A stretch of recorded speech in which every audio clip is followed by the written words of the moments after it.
আসসালামাইকুম এভরিওয়ান। আজকে আলোচনা করব প্যাটাডিন অ্যালাকড আই ড্রপ নিয়ে।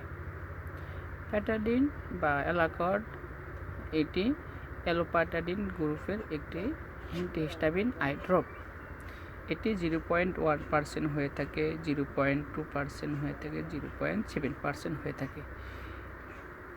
এটির ডোজ 1 ফোঁটা করে 2 থেকে 3 বার। চোখের অ্যালার্জি যে কারণে হতে পারে, চোখে আলো পড়লে হতে পারে, ঘুম কম হলে হতে পারে, কানের সমস্যা কারণে হতে পারে, এবং কি কানের সমস্যার কারণে চোখে অ্যালার্জি হতে পারে।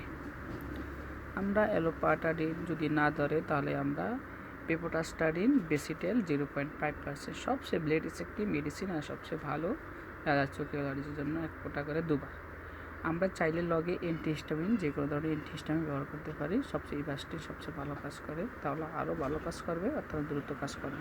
আমরা চাইলে অ্যালাকড না ব্যবহার করে আরও অনেক ইত্যাদি ওষুধ ব্যবহার করতে পারি, যেমন ক্লোরামফেনিরামিন, পেনিকল plus dexamethasone, gentamicin plus dexamethasone. এগুলো প্রায় সকল ক্ষেত্রে দেওয়া যায়, চোখের সকল ক্ষেত্রে এই ড্রপগুলো ইউজ করা যায়। আমরা চোখের অ্যালার্জির জন্য একজন ডক্টর দেখাতে গেলে অপথ্যালমোলজিস্ট একজন ডক্টর দেখাতে গেলে তার ভিজিট 1000 টাকা, পরীক্ষা নিরীক্ষার একটা খরচ যায়।